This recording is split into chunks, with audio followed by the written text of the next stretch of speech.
누가복음 18장 1절에서 8절 말씀, 우리 성도님들 한 절씩 교독하겠습니다. 예수께서 그들에게 항상 기도하고 낙심하지 말아야 할 것을 비유로 말씀하여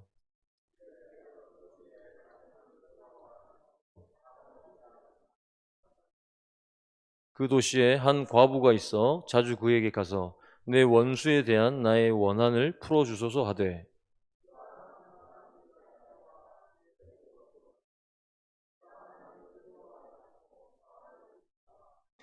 이 과부가 나를 번거롭게 하니 내가 그 원한을 풀어주리라. 그렇지 않으면 늘 와서 나를 괴롭게 하리라 하였느니라.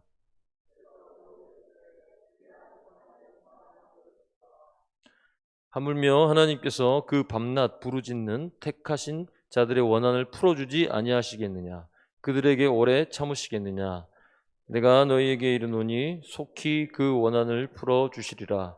그러나 인자가 올 때에 세상에서 믿음을 보겠느냐 하시니라. 아멘. 말세를 사는 신자의 태도라는 제목으로 말씀을 나누겠습니다. 성도님들은 최근에 예수님 믿는 것 때문에 억울하거나 혹시 원통한 일을 당한 적이 있으신가요? 예를 들면 직장 동료, 친구들, 이웃들이 내가 교인이라고 하면 이상한 눈으로 쳐다본다든지, 쳐다보진 않더라도 오해와 선입관을 가지고 나를 대한다든지, 어떤 교회에 잘못된 것을 나에게 대놓고 욕을 한다든지, 크고 작은 이런 일들을 경험했을 수도 있을 것입니다.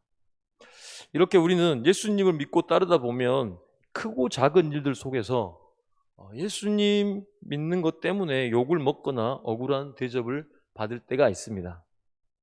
오늘 우리는 이런 불합리하고 억울한 상황에 어떤 자세로 살아야 하는지, 그리고 하나님께서는 이런 상황에 놓여 있는 우리를 어떻게 도와주시는지에 대해서 살펴보고자 합니다.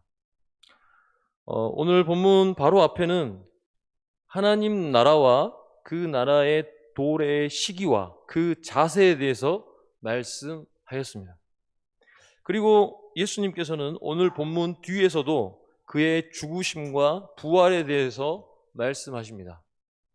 이런 전후 문맥을 살펴볼 때 우리는 오늘 비유가 뜻하는 바가 무엇인지 더 분명히 알 수 있습니다.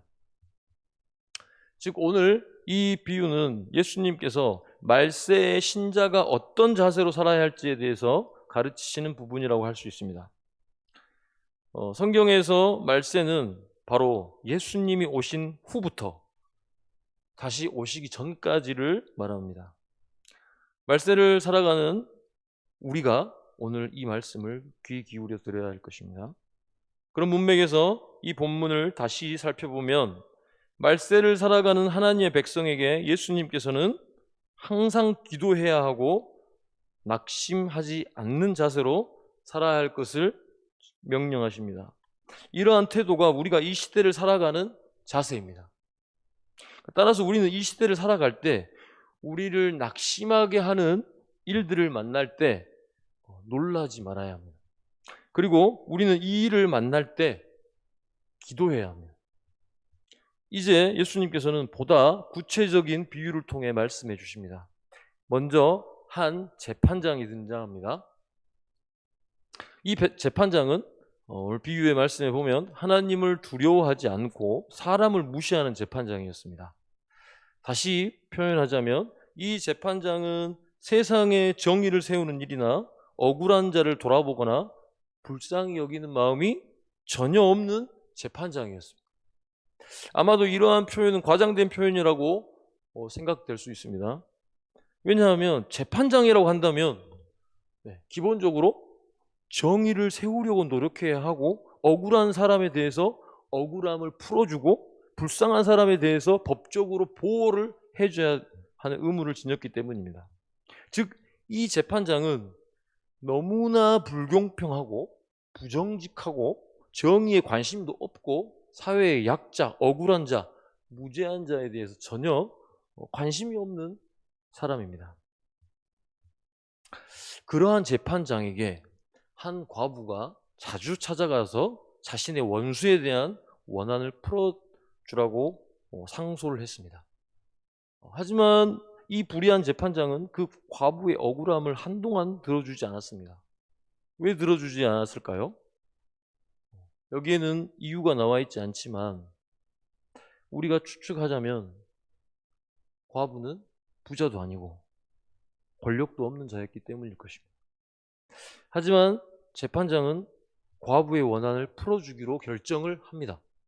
왜 과부의 원한을 풀어주기로 결정을 했나요? 바로 과부가 자꾸만 재판장을 찾아왔기 때문입니다. 그러니까 하루에도 몇 번씩 찾아왔는지 모릅니다. 그렇기에 재판장은 괴로워했다고 합니다. 이게 원어를 보면 이 표현은 지치게 하다. 그러니까 너무 많이 찾아와서 지쳤다 이 말. 그러니까 즉 이 긍휼과 정의도 없는 재판장은 그 과부가 불쌍해서가 아니라 그 과부가 부당한 일을 당해서가 아니라 단지 자신이 괴로움을 당하지 않기 위해서 단순히 개인적인 목적을 위해서 그 과부의 문제를 해결해 줍니다. 그러니까 예수님께서는 이 불의한 재판장 비유에 대해 보다 직접적으로 해석을 해 주십니다. 예수님께서는 제자들에게 이렇게 하나님도 두려워하지 않고 사람도 무시하는 이 불의한 재판장이 한 말을 들으라는 것입니다. 그러니까 이 불공평하고 정의롭지 못한 세상의 재판장도 자신이 괴롭지 않기 위해서 지극히 낮고 보잘것없는 자의 말을 들어주는 것을 보라는 것입니다. 하물며 하나님께서는 그 밤낮 부르짖는 택하신 자의 원한을 풀어주지 아니하겠냐는 것입니다. 대조가 되고 있습니다. 여기서는 불의한 재판장과 하나님이 대조가 되고 택하신 자와 과부가 대조를 이룹니다. 그러니까 불의한 재판장과 하나님을 비교할 때 누가 더 공정할까요? 누가 더 정의로울까요? 이것을 말할 필요가 없겠죠. 이 땅에 어느 누구도 하나님보다 공정할 수 없고 정의로울 수 없습니다.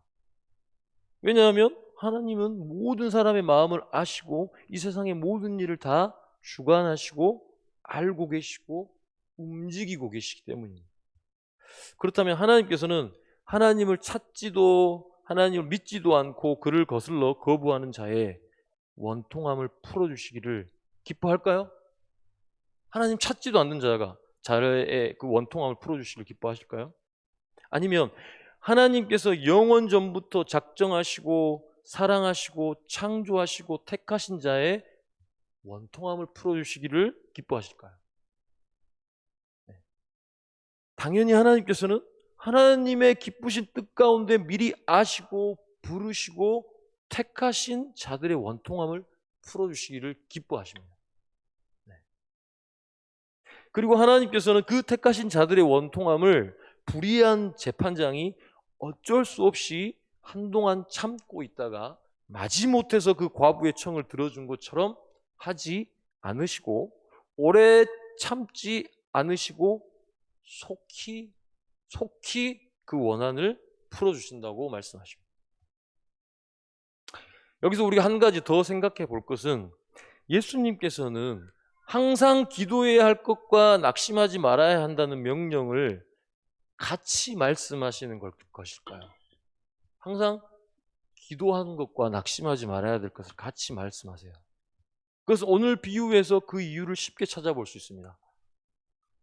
이 비유에서 억울한 일을 당한 과부는 자신이 살고 있는 도시의 재판장을 찾아갑니다. 이때 과부의 마음이 어땠을까요?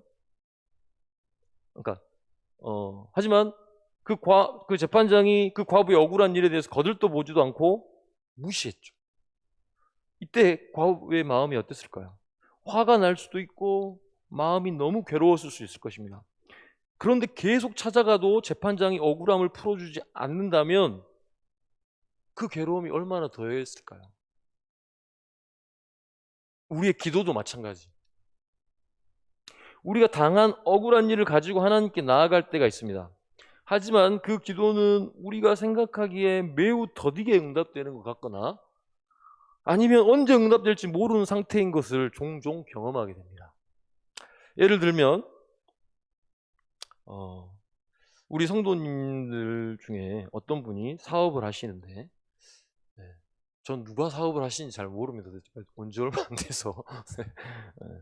요즘처럼 뭐 매우 경기가 좋지 않는 상황에 회사 어떤 재정 형편도 안 좋아지는데 마침 뜻밖의 어떤 곳에서 몇 천만 원짜리 계약건을 하자고 연락이 왔어요.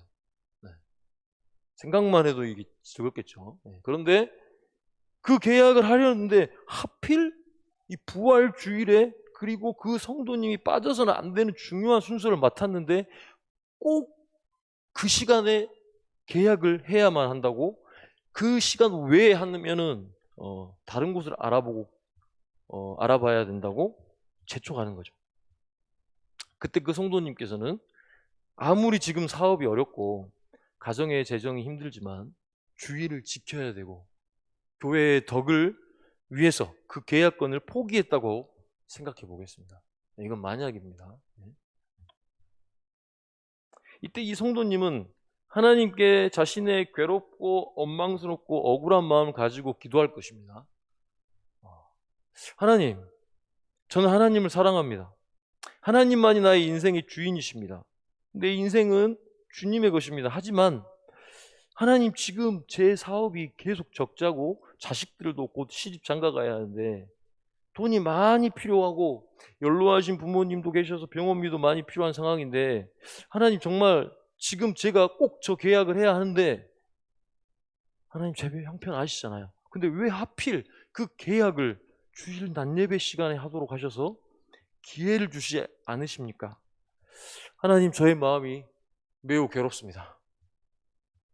여러분, 이런 상황에 우리 주님께서는 어떻게 우리의 기도에 응답하실까요? 갑자기 계약하려는 사람의 마음을 바꿔서 주일이 아닌 토요일로 날짜를 변경하게 하실까요? 네. 간증 보면 이제 이런 간증들이 나오긴 합니다. 네. 아니면 어떤 무명의 사람이 그 성도님 통장에 그 계약건의 액수와 똑같은 금액을 입금시키도록 하실까요? 그랬으면 좋겠죠. 그렇습니다. 하나님께서는 이 모든 방식으로 분명히 응답해 주실 수 있는 분이라고 믿습니다. 하나님께서는 지금도 살아계셔서 우리가 알지 못하는 놀라운 방법으로 그분의 일을 이루시는 분이라고 믿습니다. 하지만 기도의 응답이 그 상황이 변화되거나 기적적인 방법으로 응답을 받는 경우도 있지만 전혀 그렇지 않는 경우가 더 많습니다.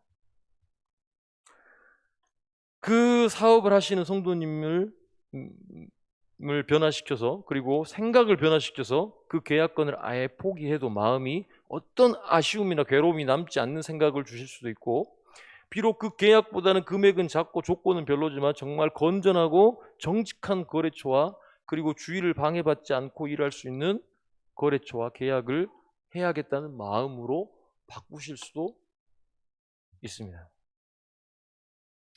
그런데 기도의 응답 중에는 이 성도님이 기도할 때 이렇게 상황도 변화시켜 주시고 그 성도님의 마음도 변화시키시는 경우도 있지만 상황도 변화시켜 주시지 않고 마음도 변화시켜 주시지 않는 경우도 많이 있습니다. 네. 그런 때는 우리는 어떻게 해야 할까요? 이런 상황에 어떤 마음이 들까요? 바로 낙심하는 마음이 듭니다. 하나님께서는 왜 나의 기도에 응답하지 않는 것이지? 하나님께서 내 기도를 듣고 계시는 것일까? 원망하고 화나는 마음이 들 수도 있습니다. 그렇다면 하나님께서 왜 우리의 기도를 듣지 않으신 것처럼 생각될 때가 있을까요? 분명히 들으신다고 하셨는데, 쉽게 말해서 내가 기도했는데 하나님께서 왜 내 기도에 예스가 아니고 노라고 응답하시거나 웨이트라고 말씀하실까요? 성경에서는 하나님께서 우리의 기도를 들으시지만 반대로 우리의 기도를 듣지 않으실 때도 있다고 말씀하십니다. 이사야서 1장 15절에는 너희가 손을 펼 때에 내가 눈을 가리우고 너희가 많이 기도할지라도 내가 듣지 아니하리니 이는 너희의 손에 피가 가득함이니라. 시편 66편 18절 내가 내 마음에 죄악을 품으면 주께서 듣지 아니하시리라. 야고보서 4장 2절에 3절 너희가 얻지 못하면 구하지 아니하며 구하여도 받지 못하면 정욕으로 쓰려고 잘못 구하기 때문이라. 즉 앞에서 말한 구절들에서는 우리의 기도가 응답받지 못하는 이유가 마음에 죄악이 있기 때문에 자신의 죄를 뉘우치지 않았기 때문이나 아니면 자신의 욕심을 위해서 구했기 때문이라고 말합니다. 위의 경우에 적용해 보면 만약 이 성도님이 하나님 앞에서 어떤 습관적으로 죄를 저지르고 있는데 그것에 대해서 회개하지도 않고 무감각하다면 하나님께서 기도에 응답하지 않으실 수 있다는 것입니다. 네. 만약 어떤 이웃에 대해서 직장 동료에 대해서 악의적으로 다른 동료들에게 험담을 하거나 비난을 하는 말을 하고 다녔다면 이것은 하나님 앞에서 죄를 가지고 기도하는 자리에 나가게 된 것이죠. 또 하나님께서는 우리의 기도를 듣지 않으시는 경우는 위에서 말한 경우 말고도 있습니다. 사도 바울의 예를 들면 고린도후서 12장에서 사도 바울은 육체의 가시를 가지고 있었습니다. 이 육체의 가시가 자신의 복음 사역을 방해하는 적대자인지 아니면 자신의 거듭나지 않는 부분인지 바울이 가지고 있었을 것이라고 추측되는 간질이나 두통이나 안질 같은 병인지는 확실히 모르겠지만 바울은 이 육체의 가시를 없애달라고 하나님께 3번 간절하게 구했다고 했습니다. 하지만 하나님께서는 바울에게 육체의 가시를 없애주지 않고 내 은혜가 내게 족하다라고 말씀하셨습니다. 즉, 이 바울의 고통을 들어주시지 않으셨습니다. 하나님께서 왜 그렇게 하셨을까요? 바울의 믿음이 부족해서 그랬을까요? 바울은 환상 중에 하나님의 나라를 본 자죠. 그리고 예수님의 실제 음성을 들은 자입니다. 그리고 예루살렘에서 땅끝까지 복음을 전한 자예요. 그는 많은 병든 자를 고친 자인데 과연 바울이 믿음이 부족해서 그랬을까요? 아닙니다. 고린도후서에 나오듯이 바울이 이렇게 고백합니다. 이는 내 능력이 약한 데서 온전하여 짐이니라 라고 말씀하고 있습니다. 그리고 나를 쳐서 너무 자만하지 않게 하려 하심이라 이렇게 바울은 고백합니다. 이게 무슨 말입니까? 하나님께서는 바울의 육체에 너무나 힘든 병이나 아니면 대적들이 자신을 위협했지만 하나님께서는 그것을 없애주신 것이 아니고 그것들로 인해서 어떻게 바울이 교만해지지 않고 자신의 복음 사역이 온전히 하나님의 능력으로만 이루어짐을 고백하며 겸손하게 주님이 주신 소명을 따라 살아갈 수 있게 되었다는 것입니다. 야고보서에서는 1장 2절에서 4절 내 형제들아 너희가 여러 가지 시험을 당하거든 온전히 기쁘게 여기라 이는 너희의 믿음의 시련이 인내를 만들어내는 줄 너희가 알미라 인내를 온전히 이루라 이는 너희로 온전하고 구비하여 조금도 부족함이 없게 하려 함이라 라고 말씀하십니다. 즉 위의 말씀들을 통해서 볼 때 우리가 억울함을 당할 때 우리가 고난을 당하고 괴로움을 당할 때 주님께서 우리의 기도에 응답하지 않으실 때가 있는데 그 이유 중 하나는 바로 우리가 교만하지 않고 겸손해지기 원하시기 때문이라는 것입니다. 즉 나의 힘을 의지하지 않고 나의 능력, 나의 힘, 나의 지식을 의지하지 않고 오직 하나님의 지혜와 능력과 힘을 의지하여 살아가게 하시기 위함이라는 것입니다. 위에서 계속 예를 들었던 이 성도님께서는 이 성도님은 실제 하는 분은 아닙니다. 네. 이러한 상황을 두고 계속 하나님께 괴로운 마음과 낙심하는 마음으로 기도하지만 하나님께서 듣지 않으시고 자신의 마음도 상황도 변화시켜 주시지 않는다면 그 이유 중 하나는 이러한 믿음의 시련으로 인해서 인내를 배우고 하나님 앞에 조금도 부족함이 없게 하시려는 것일 수 있다는 것입니다. 만약 이 성도님께서 한 번에 몇 천만 원의 거래를 성사시켜서 많은 돈을 얻어서 자식들 집도 좋은 집 사주고 그 성도님도 좋은 차로 바꾸고 하게 된다면 하나님께 감사하고 모든 영광을 주님께 돌릴 수도 있지만 어떤 경우에는 자신의 재산을 자랑하고 자식과 좋은 차를 자랑하고 거기에 몰두해서 하나님을 잊어버리는 경우도 있다는 것이죠. 그렇게 만약 이 성도님이 후자와 가깝다면 하나님께서는 이 성도의 원통한 기도에 노라고 응답하심으로 이 사람이 하나님 앞에 더 인내함으로 온전해지게 하신다는 것입니다. 즉 우리는 알아야 됩니다. 우리의 괴롭고 힘든 상황이 변화되지 않는다고 해서 하나님께서 우리의 기도를 응답하지 않으시고 우리를 위해 일하지 않는다고 생각할 수 없다는 겁니다. 하나님께서 분명히 우리의 기도에 응답하십니다. 오늘 비유에서 나온 재판장도 과부가 자신을 자꾸 괴롭게 하니까 귀찮고 자신이 괴로움을 당하지 않기 위해서라도 그 과부의 청을 들어주었습니다. 하지만 하나님은 너무나 의로우신 분이시고 능력이 많으시고 인자와 자비가 풍성하신 분이십니다. 그의 아들을 주시기까지 우리를 사랑하는 분이십니다. 그분이 창세 전부터 택하고 자녀 삼으신 우리의 기도를 멸시하고 무시하고 응답하지 않으실까요? 아니요, 결코 그럴 수 없습니다. 하나님께서는 우리의 호흡에도 귀를 기울이시고 우리의 생각과 마음을 살피시고 아시는 분이십니다. 그렇기에 이 말세를 살아가는 우리에게 필요한 것은 낙심하는 마음이 아닙니다. 괴로워하는 마음이 아닙니다. 우리가 가질 것은 믿음입니다. 8절에서 예수님께서 뭐라고 말씀하십니까? 인자가 올 때 세상에서 믿음을 보겠느냐고 말씀하십니다. 여러분, 말세는 많은 시험이 우리를 넘어지게 하고 실족하게 합니다. 세상은 자꾸만 하나님께 소망이 없고 오직 이 세상에 소망이 있다고 말합니다. 돈이 세상의 전부고 권력이 최고라고 말합니다. 우리가 사는 세상 뉴스에 어떤 소식이 많이 나옵니까? 돈과 권력으로 인해서 얼마나 사람들이 타락해 줄 수도 있고 법도 정의도 양심도 버릴 수 있는지를 보여주고 있지 않습니까? 우리도 예외일 수 없습니다. 우리에게 이렇게 큰 권력이나 돈이 주어지진 않았지만 매일매일의 삶에서 우리에게 닥치는 시험이 많이 있습니다. 세상에 살 동안 믿음의 시험을 잘 싸워 이기셨습니까? 사단은 우리가 이 믿음을 가지지 못하게 방해합니다. 되도록이면 말씀의 자리에, 기도의 자리에 나가지 못하게 하죠. 믿음이 있어야 우리는 기도할 수 있고, 기도할 수 있어야 우리는 낙심하지 않을 수 있습니다. 이 믿음은 어디에서 옵니까?